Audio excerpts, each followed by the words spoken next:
Mga manugpangisda sa barangay Kamangay, Leganes, naghingyo nga hitsuhon ang salayluhan nga lugar. Agud sampahan sang ilang mga baruto. Leganes LGU ginapadali na ang negosasyon sa lugar nga temporaryo sayluhan sang mga manugpangisda. Ini ang gitutukan ni Kim Salinas. Nagahingyo ang mga manugpangisda sa barangay Kamangay, Leganes nga hitson anay sang local government unit ang salayluhan nga lugar nga sampahan sang ilang mga baruto. Sunod sa ila, may kudal pa ang lugar nga ginatumod sang LGU. Nahibaluan nga nagakabalaka ang mga manugpangisda nga madulaan sang palangabuyan bangod posibleng masiraduhan na ang alagyan sang ilang mga baruto. Nagapadayon subong ang pagtampok sang duta sa porsyon sang dagat nga ginaagyan sa mga manugpangisda.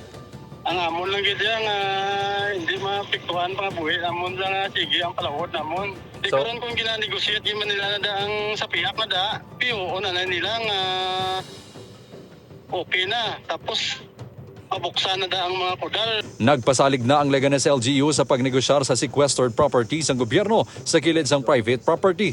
Suno sa Municipal Administrator sang Leganes LGU, may team gikan sa Agriculture Office nga nagtsekyar sa lugar agud lang tawon kung sa diin nga bahin pwede maagyan sa mga manugpangisda. Ginahulat pa ang rekomendasyon sang Agriculture Office tuhoy diri.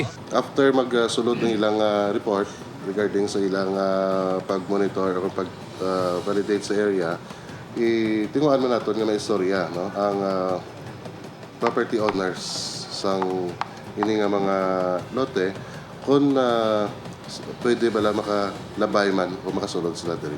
Suno sa Menro Leganes, isa ka private property ang lugar gani may kinamatarong ang tagiya sa pagdevelop sa ila propiedad. May ginpasa man niya titulo kag sketch plan ang tagiya sang lugar. Actually, gin-require ko na sila kay siyempre dapat we have to protect also sa amon nga coastline.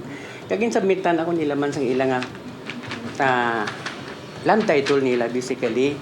So title sa private property at titled property. So kung may development sa ilad ang area, it's their own. Suno sa Menro, luyag lang i-restore sang tag-iyang natipag nila nga area. Rason sang pagtampok sang duta.